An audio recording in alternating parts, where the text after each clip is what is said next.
Ela chegou de carroça, com uma trouxa pequena e um orgulho maior do que a própria dor.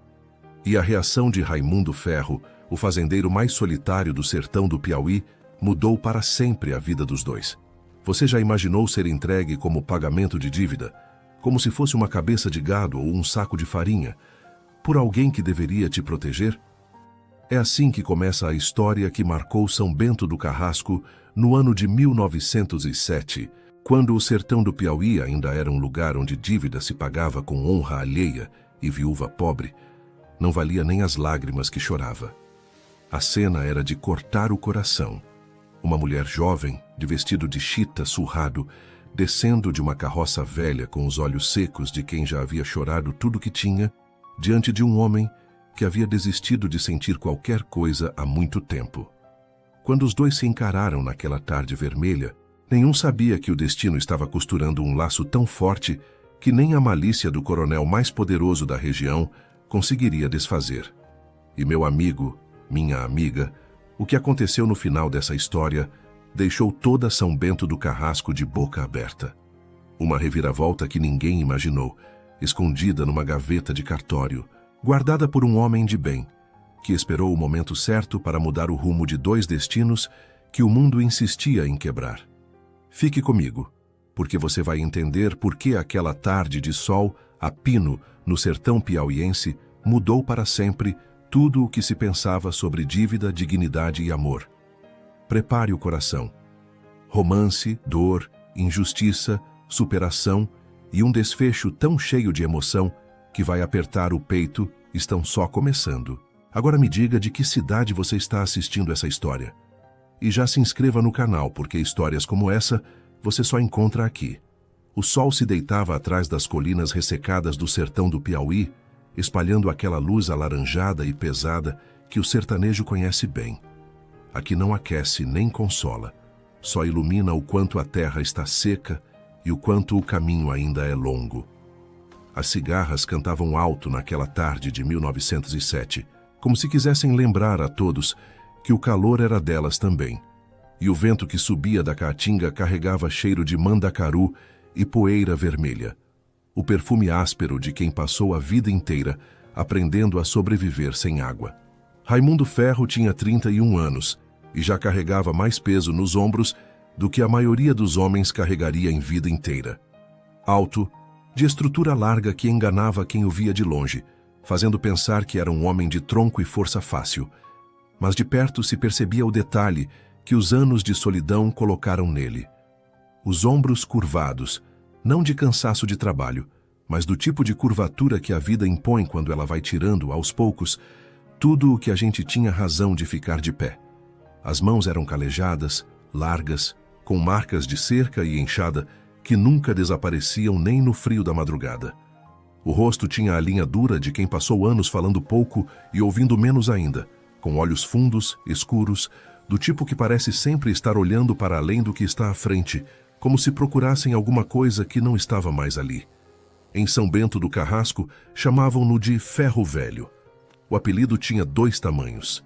Uns diziam que era por causa da fazenda Beira Seca, herdada do pai com terra demais e dívida maior ainda, onde o pasto era magro e a água do poço baixava todo o verão como se estivesse com vergonha de aparecer. Outros, os mais velhos da cidade, diziam que o apelido era porque Raimundo parecia ter enferrujado por dentro desde que perdeu Benedita. Benedita, o nome que ele nunca pronunciava em voz alta, mas que dormia com ele toda noite, marcado no relógio de bolso que ficava pendurado na cabeceira da cama, parado nas 3 da tarde da sexta-feira, em que ela havia partido. Febre amarela, disseram. Levou num sopro, no 3º mês de casamento, antes que qualquer coisa além da promessa pudesse florescer. E Raimundo, que havia chegado ao casamento com o coração aberto como porta de rancho em dia de festa, fechou tudo depois disso com um cadeado que só ele tinha a chave, e passou a convicção de que amor era luxo de gente que podia se dar ao trabalho de sofrer de novo.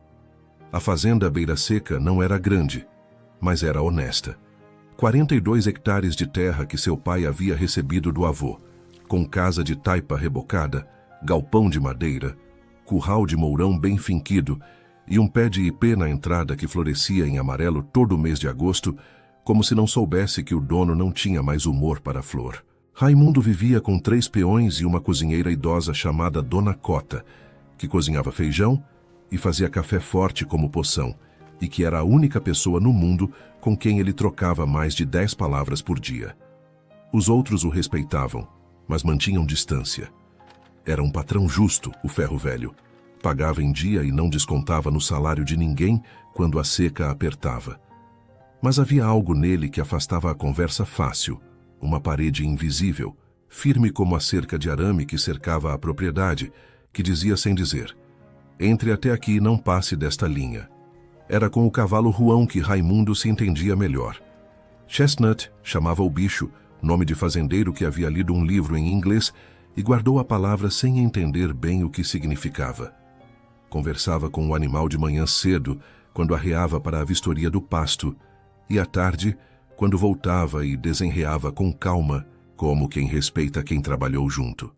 As noites eram do silêncio e do relógio parado. Havia 6 anos dessa vida. 6 anos dormindo num lado da cama, que nunca tinha sido ocupado por ninguém, além da sombra de uma promessa. E meu amigo, minha amiga, é assim que começa a história de um homem que tinha desistido de sentir, até que uma tarde quente de setembro de 1907 colocou na porta de sua fazenda uma mulher que não devia nada ao mundo, mas que o mundo insistia em cobrar.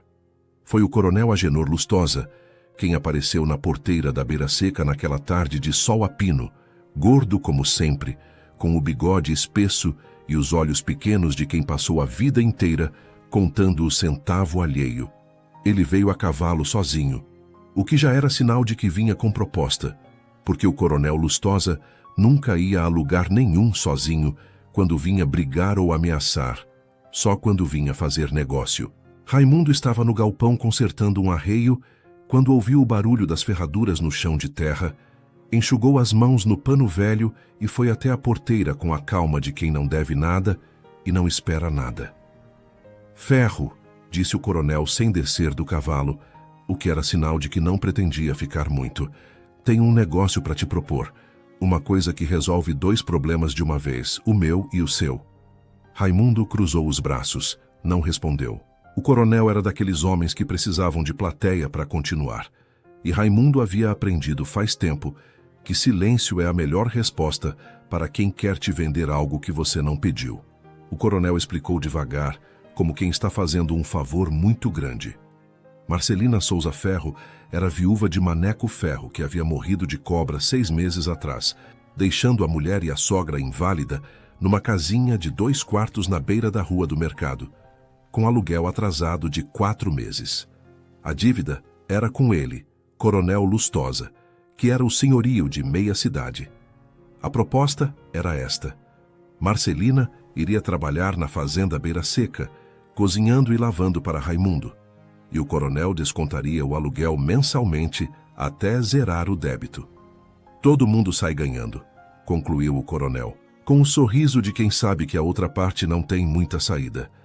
Raimundo ficou quieto um tempo, que pareceu longo para o coronel, mas que era apenas o tempo necessário para um homem de princípio pensar direito. Devia favores antigos ao Lustosa, sim, favores que custavam caro recusar. Mas havia uma linha que ele não cruzava, e disse isso com a voz baixa, firme, sem levantar o tom, que era o jeito dele quando estava mais sério do que de costume. Ela trabalha, mas é tratada com respeito. Qualquer palavra torta dos peões me responde diretamente. O coronel sorriu com os polegares no colete. É claro, Ferro, é claro. Naquela mesma tarde, com o sol já quase sumindo atrás das colinas, uma carroça rangeu pela estrada de terra da Beira Seca e parou em frente à porteira. Dona Cota foi a primeira a ver da janela da cozinha e foi até a varanda para olhar melhor. Raimundo estava no terreiro quando a jovem desceu da carroça. Ela carregava uma trouxa pequena, do tamanho de uma tarde, o tipo de bagagem de quem não tem o que guardar. O vestido de chita surrado estava limpo, passado a ferro com cuidado. Os cabelos escuros presos no coque simples, o rosto oval, com feições que seriam bonitas em qualquer circunstância, carregava naquele momento a expressão de quem foi à guerra e voltou sem bandeira, nem ferida, nem vitória, apenas com os olhos secos de quem havia chorado tudo que tinha, e não tinha mais lágrima disponível para novidade ruim. Quando ela desceu da carroça e encarou Raimundo sem desviar o olhar, ele sentiu algo que não soube nomear naquele instante. Não era pena, porque pena você sente por quem está caído, e ela estava de pé.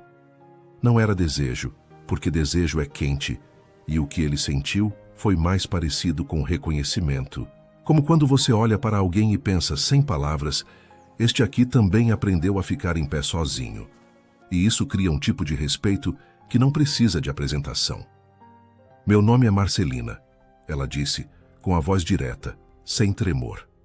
Vim trabalhar. Eu sei, respondeu Raimundo, e abriu o portão. Não havia mais o que dizer naquela hora. As palavras importantes ainda viriam. Aquelas eram só o começo, o tipo de frase que ocupa o espaço, que o silêncio constrangedor deixa vazio. Enquanto dois desconhecidos aprendem que vão dividir o mesmo chão por um tempo, que nenhum dos dois sabe quanto vai durar.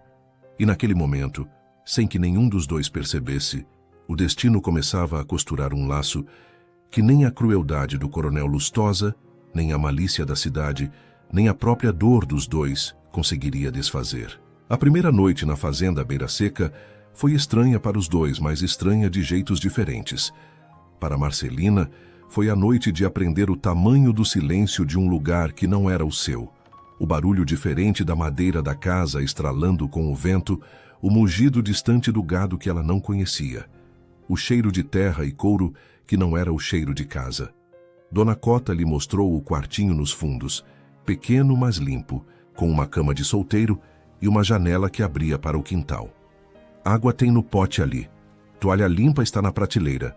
Precisa de qualquer coisa, me chama, disse a velha com voz prática, sem cerimônia, que era o jeito dela de dizer que estava bem recebida. Marcelina agradeceu com um aceno de cabeça e fechou a porta. Sentou na beira da cama e ficou ouvindo o sertão falar na noite. Os grilos, o vento nas telhas, o som de um cavalo no estábulo trocando de posição. Pensou na sogra, Dona Ritinha, que havia ficado com a comadre Teresa até a situação se resolver. Pensou no Maneco, que havia morrido sem lhe dizer da dívida, sem lhe dizer que havia assinado papéis com o coronel em nome dos dois, sem que ela soubesse. Pensou em como a vida tinha um jeito cruel de sorrir enquanto arruma o chão debaixo dos seus pés. Mas não chorou. Tinha decidido que não ia mais chorar por aquilo que já estava decidido. Ia trabalhar, ia pagar o que devia, mesmo que o débito não fosse justo, e ia sair dali de cabeça erguida. Na manhã seguinte, Raimundo acordou antes do sol, como sempre, e quando foi até a cozinha para acender o fogão a lenha, encontrou o café pronto e o fogo já vivo.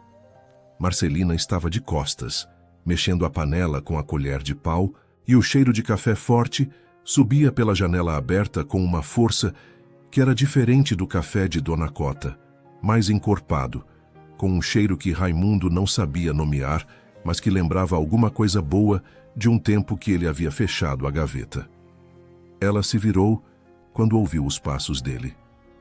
"Bom dia", disse com a mesma voz direta de sempre. "O café está pronto. Tem cuscuz também." A Dona Cota me mostrou onde ficava o fubá. Raimundo ficou parado um momento mais do que deveria. Depois disse "obrigado" e se sentou à mesa. Eles tomaram café no silêncio. Não era um silêncio ruim. Era daqueles silêncios que duas pessoas constroem quando nenhuma das duas quer fingir que se conhece mais do que se conhece. Os primeiros dias foram assim, de silêncios e gestos. Ela cozinhava, lavava, organizava a despensa com um método que ninguém havia pedido, mas que fazia sentido. Ele trabalhava na fazenda, voltava com fome, comia o que ela havia preparado sem reclamar e sem elogiar muito, porque elogiar demais seria criar expectativa que nenhum dos dois estava pronto para lidar. Os peões a olhavam torto no começo, especialmente Tonho, o mais velho dos três, que era do tipo de homem que não gostava de novidade e desconfiava de qualquer coisa que não seguisse o ritmo de antes. Mas no terceiro dia, quando Tonho chamou Marcelina de a viúva do coronel, numa voz alta o bastante para ela ouvir, Foi Raimundo quem virou da porteira do curral e disse sem levantar o tom, mas com um peso que não precisava de volume: Tonho, na minha fazenda a gente chama a pessoa pelo nome dela. Nome dela é Marcelina, me entendeu? Tonho engoliu seco, respondeu que entendeu, e nunca mais abriu a boca perto dela de jeito errado. Marcelina viu aquilo da cozinha, pela janela. Não disse nada.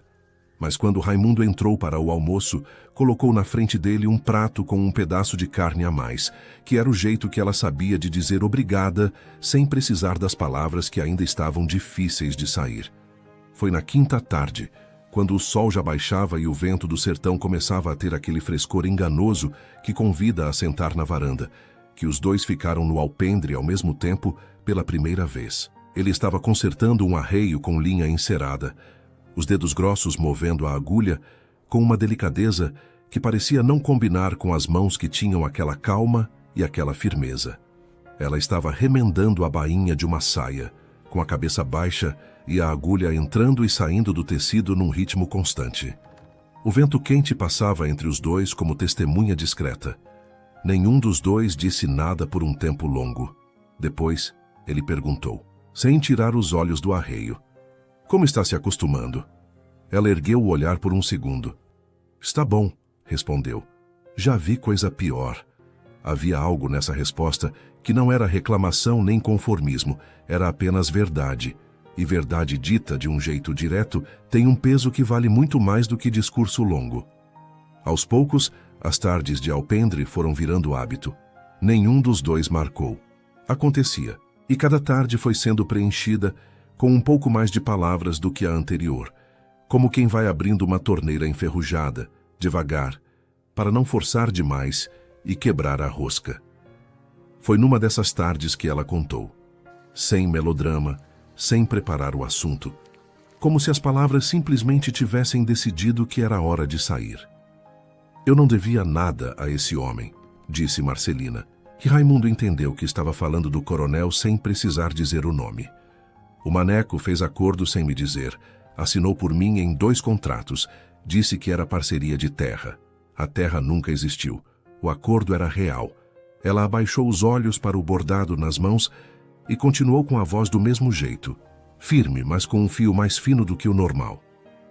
Eu descobri depois que ele morreu, quando o coronel apareceu na porta com os papéis. A dívida estava no meu nome, não porque eu pedi, porque ele assinou. O silêncio durou um tempo. Depois Raimundo disse, com os olhos no horizonte vermelho que começava a escurecer: Isso não é culpa sua. Foram 4 palavras, simples como água. Mas para Marcelina, que havia ouvido nos últimos meses de tudo menos isso, foram as primeiras que soaram com o sabor da verdade. Ela não respondeu de imediato. Ficou com a agulha parada no tecido por um tempo. Depois disse baixinho: Obrigada por dizer isso. E foi suficiente. A noite desceu sobre a beira seca com os grilos começando, o gado mugindo lá no fundo do pasto e 2 corações que haviam aprendido a viver sem esperança começando, sem perceber, a desaprender esse costume. E meu amigo, minha amiga, a cidade de São Bento do Carrasco, que nunca perdeu uma oportunidade de falar mal de quem não estava presente para se defender, já estava movendo as línguas com força naquele mesmo período. Na venda do senhor Aureliano, que ficava na esquina da praça e servia de porto de todas as conversas que não tinham lugar melhor para acontecer, as línguas se soltavam com a liberdade de quem está absolutamente certo de que tem razão. Dona Perpétua, que morava em frente à casa onde Marcelina havia morado com o maneco, foi a primeira a trazer o assunto, com a seriedade de quem possui informação de primeira mão. Vocês sabem que o Raimundo Ferro está com a viúva do maneco lá na beira seca?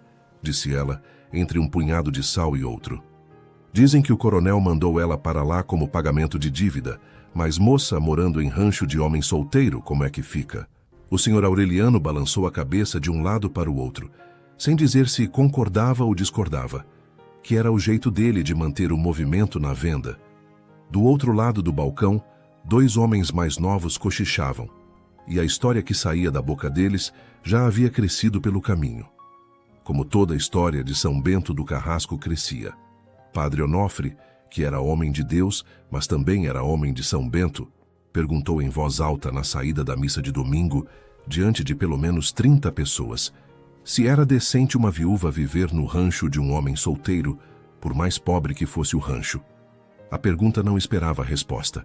Era daquelas perguntas que já carregam a resposta dentro delas, colocada ali para confirmar o que todo mundo já havia decidido. O coronel Lustosa, que deveria estar satisfeito com o acordo fechado, alimentava os rumores com o cuidado de um homem que planta erva daninha e fica esperando o vento levar as sementes. Ele sabia que se Raimundo e Marcelina ficassem próximos demais, ela poderia descobrir, ou ele poderia descobrir por ela, que a dívida original havia sido manipulada. E um homem de caráter como Raimundo Ferro, com a dívida manipulada nas mãos, era um problema para o coronel de proporções que valiam a pena evitar. 2 peões da Beira Seca pediram demissão naquela semana, alegando, um deles de frente para Raimundo, que não trabalhavam com gente de reputação duvidosa. Raimundo pagou o que devia a cada um, mais um dia extra, e os mandou embora com uma calma que escondia, bem no fundo, uma fúria que ele sabia controlar melhor do que a maioria. Foi então, numa noite que o vento batia nas venezianas velhas da Beira Seca com uma persistência de cobrança, que Marcelina chamou Raimundo na varanda e disse o que havia preparado com cuidado por dias. A voz saiu firme. Raimundo, eu preciso ir embora. Ele se virou devagar. Ela continuou, sem dar tempo para ele interromper. Não estou indo porque quero. Estou indo porque ficar aqui está te custando. Você perdeu 2 peões. A cidade está falando. O padre falou. E tudo isso é por causa de mim. Ela respirou fundo. Você não tem culpa do que me aconteceu. E eu não tenho direito de fazer seu nome pagar pelo que não foi erro seu. Raimundo ficou parado no meio do galpão por um tempo que pareceu longo. As mãos grandes abertas ao lado do corpo. O relógio parado lá dentro no quarto da cabeceira, marcando as 3 da tarde de um dia que nunca foi esquecido. Depois ele disse, com a voz baixa, daquela forma que não precisa de volume para pesar. Você não é prejuízo. Você é a primeira coisa nessa fazenda que ainda tem vida. Marcelina ficou imóvel. A frase chegou como água em seca, fora de hora, e mais necessária do que qualquer coisa. Ela não foi embora naquela noite. Naquela mesma hora, por impulso que ele mesmo não soube explicar depois, Raimundo foi ao quarto e voltou com o relógio de bolso. Não disse nada, só abriu na mão dela. Ela olhou para as 3h15 da tarde, marcadas para sempre nos ponteiros imóveis. Entendeu sem precisar de palavra alguma o tamanho do gesto, porque reconheceu no gesto a mesma língua que ela falava. A língua de quem perdeu cedo demais e aprendeu a guardar o que ficou. Obrigada por me mostrar isso, disse ela em voz baixa. Raimundo enrolou os dedos em volta do relógio, guardou de volta no bolso e foi para o quarto sem mais nada. Mas havia algo diferente no jeito que caminhou. Um grão a menos de solidão nos ombros, que sempre carregaram mais do que deveriam.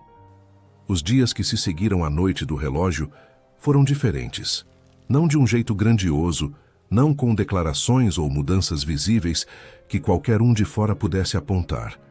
Era diferente de um jeito que só os dois percebiam, como quando a estação muda não pelo dia que o calendário diz, mas pelo cheiro do ar numa manhã específica que você não consegue explicar, mas reconhece na pele.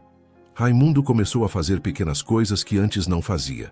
Deixava no fogão um toco de lenha a mais no fim da tarde para ela não precisar buscar no escuro.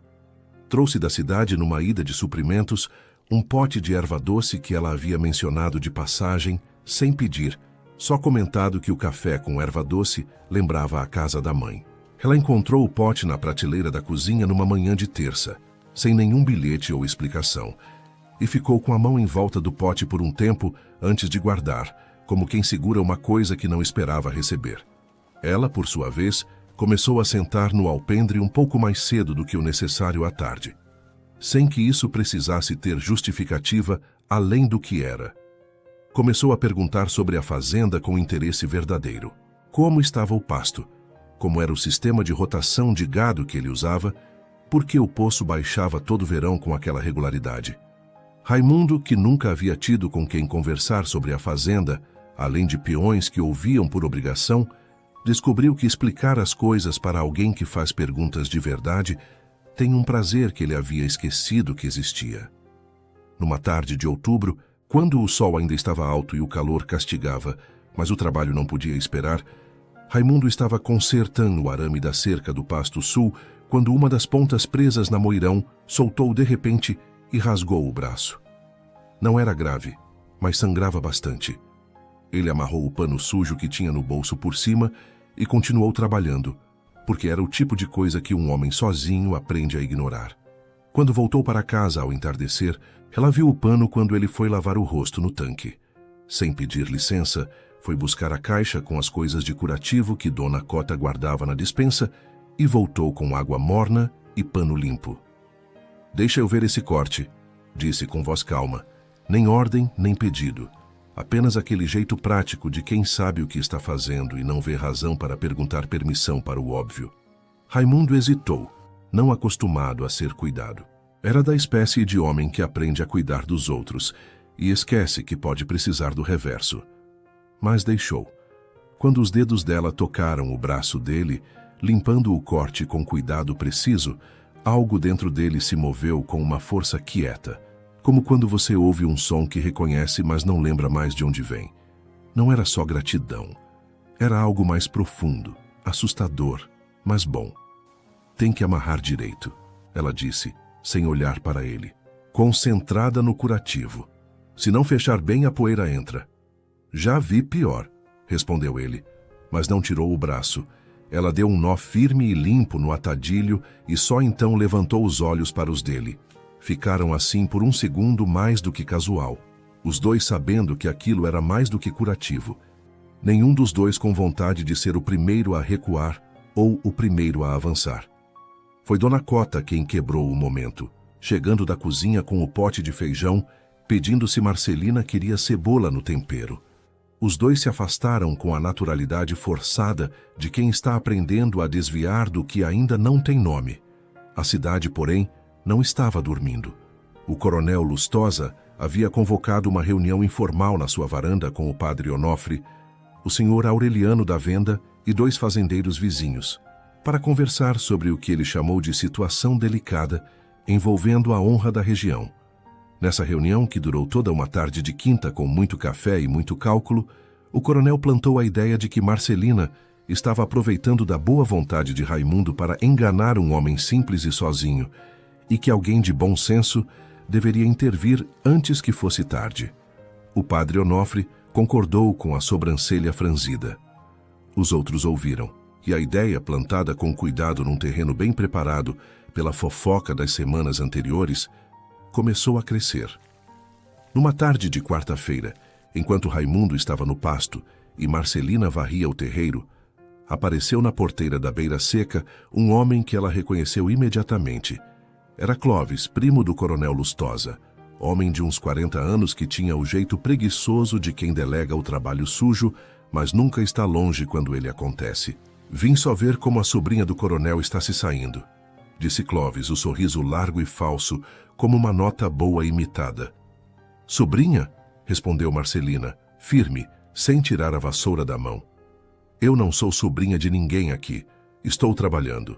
O que o senhor precisa?" Clóvis mudou de posição no cavalo, levemente desconfortável com a direteza.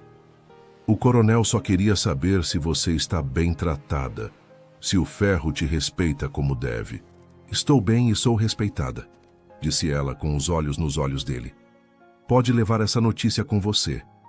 Clóvis ficou ainda mais desconfortável, porque havia esperado outra coisa, queixas, medo, qualquer coisa que pudesse levar ao coronel como combustível. Encontrou só terra firme.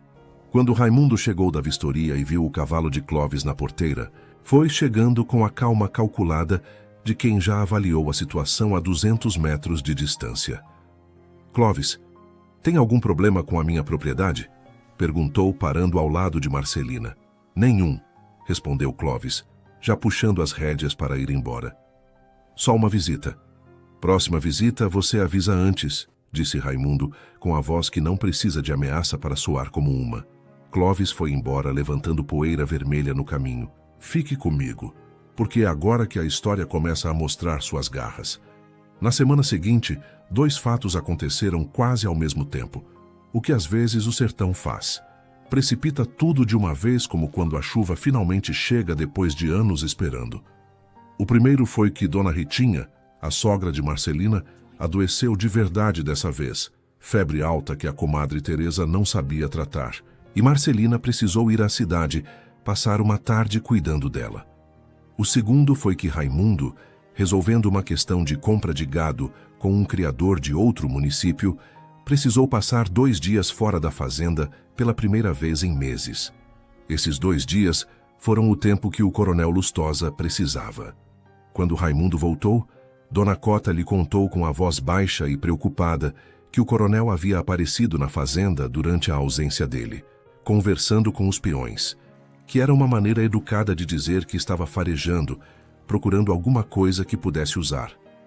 O que o coronel não sabia era que havia esquecido de checar a gaveta do escrivão Zé das Letras, um detalhe que custaria caro mais à frente. Raimundo não disse nada, mas naquela noite, depois do jantar, ficou mais tempo que o habitual na varanda, olhando o céu cheio de estrelas que o sertão do Piauí costuma mostrar quando não há lua. E Marcelina, que havia voltado da cidade com os olhos mais cansados do que o usual, sentou ao lado dele sem que ninguém pedisse. "A Dona Ritinha está melhor?" ele perguntou. "Está melhor", respondeu ela. "A febre baixou à tarde." Silêncio. Depois ela disse, sem olhar para ele, com a voz de quem coloca no ar uma coisa que estava guardada há tempo: "Raimundo, você não precisava ter feito o que fez quando o Clóvis veio. Não estava pedindo que você me defendesse." Ele ficou quieto um momento. "Eu sei que não pediu", disse depois. "Fiz porque quis." Ela não respondeu imediatamente. Quando falou, a voz estava um fio mais suave do que o costume. "Obrigada por querer." E no sertão, às vezes, é isso o suficiente. Obrigada por querer. Os dias seguintes trouxeram algo que nenhum dos dois havia planejado. Risos, não gargalhadas, nada grandioso. O tipo de riso que escapa quando você não estava esperando sentir alegria. Ele riu quando ela ficou de boca aberta, descobrindo que o Chestnut, o cavalo ruão, comia a rapadura da mão da pessoa com uma delicadeza de moça bem criada. Ela riu quando ele tentou ensinar a Dona Cota a usar a nova balança de cozinha que havia comprado na cidade, e a velha insistia que sabia pesar as coisas pelo olho e que nenhuma máquina ia lhe ensinar o que a vida já havia ensinado. Eram risos pequenos, mas no sertão seco da beira seca, risos pequenos eram como flor de mandacaru, breve, inesperada e mais bonita do que qualquer coisa que se planta. Mas o coronel Lustosa não estava dormindo, e o que ele preparou nos dias seguintes quase acabou com tudo antes de poder começar. O documento chegou ao cartório de São Bento do Carrasco numa manhã de novembro, trazido pelo próprio coronel Lustosa em pessoa, com a solenidade de quem está fazendo uma coisa muito importante para o bem comum. Era um aditivo contratual, assinado e reconhecido em firma, que transformava a dívida original de 4 meses de aluguel atrasado numa quantia 3 vezes maior, acrescida de juros compostos que, segundo o documento, haviam sido acordados verbalmente na assinatura dos contratos originais com o falecido Maneco. O efeito prático era este: mesmo que Marcelina trabalhasse na beira seca por 2 anos, nunca terminaria de pagar.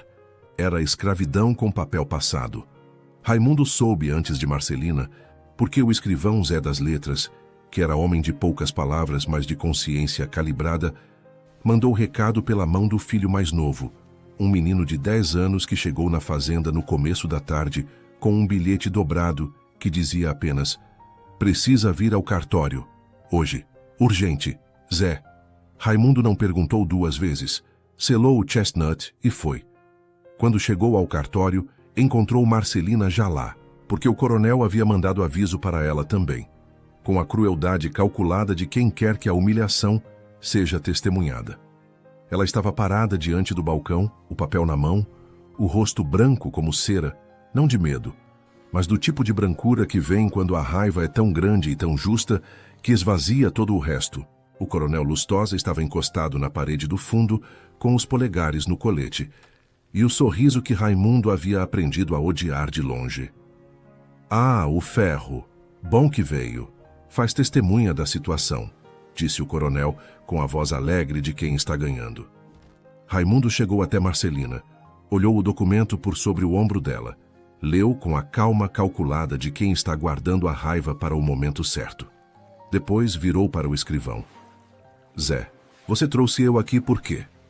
Zé das Letras era um homem de uns 60 anos, de óculos grossos e voz precisa, que havia passado a vida escrevendo a história de meio município e que tinha, no fundo de uma gaveta trancada à chave, uma carta que havia guardado há 2 anos esperando o momento certo, porque era homem que entendia que verdade tem hora de ser dita e que dizê-la cedo demais pode ser tão perigoso quanto tarde demais. Ele limpou a garganta. Abriu a gaveta com a chave que ficava no relógio que trazia no colete. Retirou um envelope amarelado e colocou sobre o balcão com o cuidado de quem coloca uma coisa frágil num lugar seguro. Isso, disse Zé das Letras, é uma carta escrita pelo Maneco Souza Ferro, reconhecida em firma por mim 2 semanas antes de morrer. Ele me pediu que guardasse até que a situação com o coronel chegasse a este ponto, porque ele sabia que chegaria. O coronel Lustosa parou de sorrir, não de vez, mas o sorriso ficou menor. Raimundo pegou o envelope, olhou para Marcelina, que ainda não entendia. Pode abrir, disse Zé. A carta era curta, com a letra irregular de quem escreve com vergonha. Maneco Souza Ferro confessava que havia falsificado a assinatura de Marcelina em 2 dos 3 contratos com o coronel Lustosa, que havia feito isso por pressão do próprio coronel, que lhe havia prometido terras que nunca existiram e que a dívida legítima de Marcelina com o coronel era exatamente 1/3 do total cobrado, quantia que havia sido integralmente coberta pelo trabalho já prestado na fazenda Beira Seca nos meses anteriores. Em outras palavras, Marcelina não devia nada. Não devia 1 centavo. Raimundo leu a carta em voz alta, devagar, sem que o coronel pudesse interromper, porque Zé das Letras havia se posicionado entre os dois, como quem separa uma briga que sabe que vai acontecer. Quando terminou, o silêncio do cartório era daquele tipo que precede o trovão. Marcelina ficou muito quieta por um momento. Depois fechou os olhos e respirou fundo, não de alívio imediato, mas do jeito de quem está processando que o peso que carregou nos ombros por meses inteiros não era dela para começar. Quando abriu os olhos, havia uma clareza neles que Raimundo não havia visto antes, uma clareza de quem entendeu de repente todas as peças do que havia acontecido com a vida dela. O coronel Lustosa tentou dizer que a carta era falsa, que Maneco havia sido manipulado, que havia outros documentos. Mas Zé das Letras, com a voz paciente de quem está acostumado a lidar com mentira disfarçada de papel, disse que havia uma segunda testemunha do reconhecimento da firma, o padre de Vila Esperança, onde Maneco havia adoecido e que havia mandado carta para o juiz de comarca na véspera. Naquele exato momento, como se o sertão tivesse cronometrado, o filho do Zé entrou no cartório com um mensageiro do juiz, marcando audiência para a semana seguinte. O coronel Lustosa ficou vermelho. Depois ficou pálido. Depois saiu do cartório com os passos rápidos de quem precisa pensar sozinho, deixando o peso do silêncio para Raimundo, Marcelina e Zé das Letras. Obrigado, Zé, disse Raimundo. O escrivão guardou os óculos no bolso. Eu devia isso a seu pai, Ferro. Ele foi testemunha da minha honra uma vez. Era hora de devolver. Raimundo assentiu. Depois virou para Marcelina. Ela ainda estava de pé, muito quieta, com a carta nas mãos. Você sabia? Perguntou ela, olhando para ele. Não sabia, respondeu ele. Mas sei agora. Ela dobrou a carta com cuidado, devolveu ao envelope e disse com a voz que era toda dela, firme como sempre, mas com uma rachadura muito pequena de emoção no fundo. Ele me deveu um pedido de desculpas que nunca veio, mas ao menos deixou a verdade. Raimundo não disse nada imediato, mas quando saíram do cartório juntos, no sol forte de novembro, ele ficou do lado dela sem espaço desnecessário entre os dois, e ela não recuou. Era um gesto pequeno no sertão. Era um gesto enorme entre eles. A semana que se seguiu foi de voar de boca em boca por São Bento do Carrasco, porque a história de Zé das Letras e a carta do Maneco eram do tipo que a cidade não consegue guardar nem se quiser. Na venda do senhor Aureliano, o assunto virou único. Dona Perpétua, que havia sido das primeiras a falar mal de Marcelina, ficou quieta como quem sabe que quando o vento muda de direção, é melhor não estar no meio. O padre Onofre encomendou uma missa de reparação que ele mesmo sabia que não era suficiente, mas era o que havia disponível. Na audiência com o juiz de comarca, o coronel Lustosa foi obrigado a reconhecer a validade da carta e a falsificação dos contratos. A dívida de Marcelina foi declarada integralmente quitada. O aditivo contratual que ele havia tentado registrar foi anulado. E o juiz, que era homem de São Paulo e não devia favores a ninguém da região, determinou investigação sobre outros contratos do coronel que pudessem apresentar irregularidades semelhantes. A investigação, nos meses seguintes, revelaria não um ou dois, mas 9 casos similares, espalhados por São Bento do Carrasco e municípios vizinhos. O coronel Lustosa perdeu o cargo de coletor de impostos que exercia há 15 anos numa tarde de dezembro, com uma notificação lida em voz alta na praça pelo próprio delegado Epitácio, que era homem que esperou muitos anos por um momento assim. Clóvis, o primo, foi indiciado por conivência. Dona Perpétua não foi ao julgamento. O padre Onofre foi, sentado na última fila, com a cabeça baixa de quem carrega a culpa silenciosa. E naquele momento, quando a verdade finalmente brilhou mais forte do que qualquer mentira bem montada, não havia mais como negar. Marcelina Souza Ferro não era o que a cidade havia decidido que ela era. E Raimundo Ferro não era apenas o homem que a tinha recebido por uma dívida alheia. Era o homem que ficou do lado dela quando não tinha obrigação nenhuma. E em São Bento do Carrasco, que havia visto muito em seus anos de sertão, isso era a coisa mais rara que existia. A justiça, quando chega, não faz barulho do jeito que a gente imagina nos momentos de angústia. Nos momentos de angústia, a gente imagina a justiça chegando como trovão, explodindo tudo, lavando com força. Mas a justiça real costuma chegar como a chuva do sertão depois de seca longa. De repente, silenciosamente, molhando a terra com uma constância que, no começo, quase não se acredita, até que a água começa a escorrer pelo chão seco e o cheiro de terra molhada sobe no ar, e aí você sabe que é real. O coronel Agenor Lustosa foi processado e perdeu o cargo de coletor de impostos numa quinta-feira de dezembro de 1907, com o sol ainda alto, como convinha para que todo mundo pudesse ver. O delegado Epitácio leu a notificação na praça sem nenhum drama desnecessário, apenas com a clareza de quem esperou pacientemente por esse momento e não vai estragar com exagero. 3 propriedades do coronel que haviam sido adquiridas com documentos irregulares foram penhoradas para ressarcimento dos prejudicados. 2 outros homens que haviam participado dos esquemas foram indiciados junto com Clóvis. O processo penal levaria meses, porque a lei do interior tinha o ritmo da estação, mas havia começado. E uma vez começado, não havia quem parasse. Marcelina ouviu a notícia naquela tarde pela voz de Dona Cota, que havia ido à cidade para compras e voltou com o cesto de mantimentos e a novidade no mesmo peso. Ela estava lavando roupa no tanque quando Dona Cota chegou. Parou de torcer o pano. Ficou quieta por um tempo, com os braços molhados e o pano em punho, ouvindo. Depois disse, "Obrigada, Dona Cota", e voltou a lavar. Mas suas mãos tremiam um pouco, não de medo, de alívio, e há uma grande diferença entre os 2 tipos de tremor que o corpo faz. Raimundo chegou da vistoria ao final da tarde e encontrou Marcelina sentada no alpendre, olhando para o ipê da entrada, que começava a soltar seus primeiros botões amarelos, adiantado em dezembro, como se a árvore soubesse que havia razão para florescer antes da hora. Ele se sentou ao lado dela sem perguntar nada imediato, porque havia aprendido que ela tinha o ritmo certo para falar o que precisava ser falado, e que apressar era desrespeito. Ficaram em silêncio por um tempo, com o sol morrendo atrás das colinas, e o sertão tingindo de laranja tudo o que o olho alcançava. Dona Ritinha disse que quer voltar para a casa dela quando isso tudo se resolver, disse Marcelina, depois de um tempo. Disse que a comadre Teresa está cansando. Raimundo olhou para ela de lado. E você? Perguntou. Ela não respondeu imediatamente.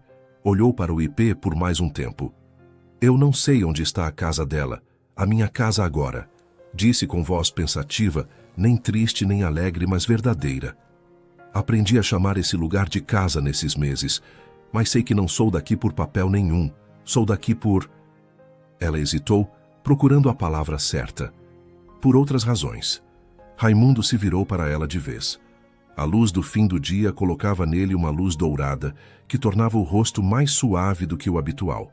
A voz que saiu era a voz de quem guardou as palavras por tempo demais e resolveu que guardar mais seria desperdício. Marcelina.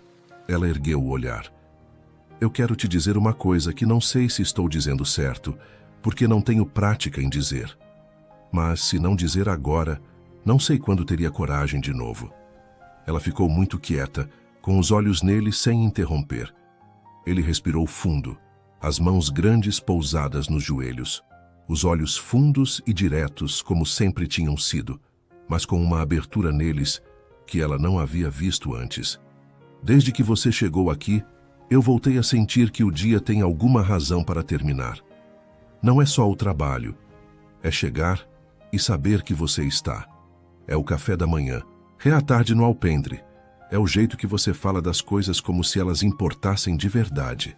A voz falhou um pouco no meio. Ele esperou um instante e continuou. Eu guardei o relógio parado por 6 anos, porque achei que guardar era a única maneira de honrar o que perdi. Mas faz algum tempo que eu percebi que guardar um relógio parado não honra ninguém. Só impede o tempo de andar. Marcelina fechou os olhos por um instante. Quando os abriu, havia lágrimas, as primeiras que Raimundo via nos olhos dela desde que ela havia chegado, porque ela havia dito no começo que não tinha mais lágrimas disponíveis para novidade ruim. Essas eram lágrimas de outro tipo. Raimundo, disse ela com a voz firme apesar de tudo. Eu cheguei aqui sem ter onde cair morta, carregando vergonha que não era minha e dívida que não era minha. E o que você me devolveu, sem pedir nada em troca, foi coisa que eu pensei que havia perdido para sempre. A noção de que eu tinha valor por ser quem eu sou, não pelo que eu devia, nem pelo que poderia oferecer. Ela deu um meio sorriso que tinha dentro dele toda a história dos meses anteriores. Não foi pouco o que você fez por mim, foi tudo. Raimundo se inclinou para ela, devagar, com o cuidado de quem respeita. Segurou o rosto dela com as 2 mãos calejadas, as mesmas mãos que abriam cerca e sabiam o jeito certo de pegar uma criatura com fragilidade, e olhou bem dentro dos olhos dela. Posso te pedir para ficar? Disse baixinho. Não por dívida, não por razão de trabalho, por escolha. Ela não precisou de um segundo para responder. Já estou ficando, disse ela. E o beijo que veio depois não tinha nada de tímido. Tinha o peso de 2 anos de solidão de 2 lados. Tinha a firmeza de 2 pessoas que já haviam perdido muito e que sabiam o que estavam escolhendo desta vez. Do lado de fora, o IP deixou cair uma chuva de pétalas amarelas no terreiro, porque agosto havia chegado antes da hora desta vez. E o sertão, às vezes, antecipa a festa quando entende que a razão é suficiente. Agora me diz, você já viu coisa mais bonita do que quando alguém que desistiu de sentir resolve tentar de novo? A notícia do casamento de Raimundo Ferro com Marcelina Souza Ferro correu por São Bento do Carrasco com a velocidade habitual das boas notícias, que é bem mais lenta do que a das ruins, mas que tem um sabor que as ruins nunca têm. A cerimônia aconteceu num sábado de março do ano seguinte, debaixo do ipê da entrada da Beira Seca, que havia florescido de novo naquela semana, como se soubesse que havia ocasião à altura. Padre Onofre, que havia pedido para oficiar a cerimônia como forma de reparação que nunca seria suficiente, mas era o que tinha de melhor para oferecer, veio de cabeça baixa e saiu de cabeça erguida. O senhor Aureliano fechou a venda no sábado de tarde, o que nunca havia feito em 40 anos para poder comparecer. Dona Cota passou 3 dias cozinhando as coisas que Marcelina havia ensinado a ela mesma, porque era justo que na festa da moça a comida fosse dela. Dona Ritinha, que havia curado completamente da invalidez que a tristeza da viuvez havia colocado nela, chegou na carroça da comadre Teresa com o vestido de festa que estava guardado desde o casamento do Maneco, porque ela disse que esse era o casamento que merecia o vestido mais bonito que ela tinha. Raimundo usava camisa limpa de domingo, engomada por Marcelina na véspera, e o chapéu que só usava nas datas importantes pousado na mão, porque não tinha como colocar na cabeça, com a cabeça tão cheia de coisa que não cabia mais nada. Marcelina usava um vestido de algodão branco simples, com o chale azul que havia pertencido à mãe de Raimundo, que Dona Cota havia guardado no baú por anos, e tirado naquela manhã com os olhos um pouco marejados de quem guarda coisas, esperando o dia certo de tirá-las. Zé das Letras foi padrinho, porque era o homem justo que havia guardado a verdade quando era mais fácil não guardar. O Chestnut foi amarrado no mourão mais bonito do terreiro, com uma fita azul, porque o Chestnut havia ouvido mais conversas importantes daquele ano do que qualquer pessoa presente. Os votos foram curtos, porque os dois eram de palavras precisas. Ele disse: "Prometo ficar do seu lado mesmo quando o pasto secar, porque já aprendi que o que vale vive com seca e com chuva." Ela disse: "Prometo trazer o café antes do amanhecer todos os dias, enquanto eu tiver força, porque descobri que acordar numa casa onde alguém me espera é a coisa mais boa que existe." Padre Onofre abençoou com mais emoção do que costumava. A cidade aplaudiu com mais sinceridade do que costumava. E o sertão, que tinha ouvido tudo do começo, ficou em silêncio respeitoso, que era o jeito dele de aplaudir. 6 meses depois do casamento, a fazenda Beira Seca era irreconhecível para quem a havia conhecido antes. Raimundo havia comprado 2 peões novos e reorganizado o manejo do gado com uma metódica que vinha, em parte, das perguntas que Marcelina havia feito nas tardes de alpendre, e que o fizeram pensar em coisas que havia deixado de questionar por preguiça de responder. O poço havia sido aprofundado por um técnico que o juiz havia indicado de graça como serviço de utilidade pública, como compensação pelo processo do coronel, e a água que subiu era mais farta do que qualquer um esperava. O pasto sul, reformado com a rotação que Raimundo havia testado desde o início do ano, estava verde de um verde que a Beira Seca não via há uma década, mas a mudança mais visível, a que todo visitante notava primeiro antes de qualquer outra coisa, era o cheiro. A fazenda Beira Seca cheirava a café forte de manhã, a terra molhada à tarde quando Marcelina regava as mudas que havia plantado no quintal, e a pão assando no forno de barro que ela havia convencido Raimundo a construir do lado da cozinha. Era o cheiro de casa quando casa tem sentido. Dona Ritinha veio morar nos fundos da propriedade, num quarto separado que Raimundo havia construído com as próprias mãos num mês de trabalho de fim de tarde. Ela plantava uma horta pequena com verdura e tempero que Marcelina usava na cozinha, e passou a ter a saúde que a tristeza havia tirado, porque, como ela mesma disse para a comadre Teresa, tristeza é doença que cura com companhia boa. Em novembro do mesmo ano, Marcelina e Raimundo souberam que estavam esperando uma criança, que chegaria no fim de junho do ano seguinte, exatamente quando o ipê da entrada florescia de novo. Eles não escolheram nome imediatamente. Ficaram sentados no alpendre por uma tarde inteira, apenas sentindo o peso bom do que havia mudado. Naquela noite, pela primeira vez em 6 anos, Raimundo tirou o relógio parado da cabeceira. Abriu-o na mão de Marcelina.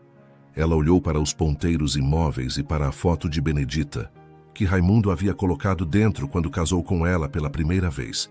"Ela foi boa com você?" perguntou Marcelina, com a mesma direteza de sempre. "Foi", respondeu ele. "Não teve tempo de ser de outro jeito." Ela fechou os dedos em volta do relógio por um momento. Depois disse: "Então a gente guarda ela do jeito certo." E foi até a gaveta da cômoda e tirou um bilhetinho que havia escrito, dobrado pequeno, com a letra redonda e firme dela: Benedita. A mulher que abriu o caminho dobrou o bilhete e colocou dentro do relógio, ao lado da foto. Fechou. Voltou a pendurar na cabeceira. "Agora está bem guardada", disse. Raimundo ficou olhando para o relógio, pendurado por um longo instante. Os ponteiros ainda estavam parados, Mas havia algo diferente neles agora, como quando uma coisa encontra o lugar certo e para de parecer errada. Obrigado, Marcelina, disse ele baixinho, por tudo. Ela se deitou ao lado dele com a calma de quem chegou em casa. Obrigada a você, respondeu. E o sertão do Piauí, que havia ouvido a história inteira do começo, cobriu a fazenda beira seca com o silêncio dos grilos e o vento fresco da madrugada, que era o jeito que ele tinha de dizer boa noite para quem merecia descansar em paz. E assim se encerra a história de Raimundo Ferro, Marcelina Souza Ferro e a fazenda beira seca, que tinha o nome certo por muito tempo, até aprender que o nome era só provisório, que a beira da seca é também a beira da água que está por vir. Uma história de dívida que era injusta, de dor que era real, e de amor que não foi planejado por ninguém, mas que cresceu com a força silenciosa e persistente das coisas que nascem no sertão, sem pedir licença, sem garantia de chuva, mas com raiz tão profunda que nem a seca mais longa consegue matar. Às vezes, o destino coloca na nossa porta aquilo que mais precisamos, mesmo quando não estamos preparados, mesmo quando já desistimos de esperar. A vida é cheia de perdas, mas também cheia de reencontros, cheia de relógios parados, mas também de mãos que sabem o jeito certo de fazer o tempo andar de novo. Agora me diz, o que você achou desse final emocionante? Deixe nos comentários a sua opinião. Ela é muito importante para nós. E se essa história tocou o seu coração, deixe o like, porque ele ajuda demais a chegar em mais pessoas que precisam ouvir histórias como essa. Se inscreva no canal e ajude a gente a chegar aos 100 mil inscritos. Compartilhe o vídeo para que outras pessoas também sintam essa lição de vida tão bonita. E não vá embora agora. Clique na próxima história porque tem muita narrativa emocionante da época esperando por você. Nos vemos lá.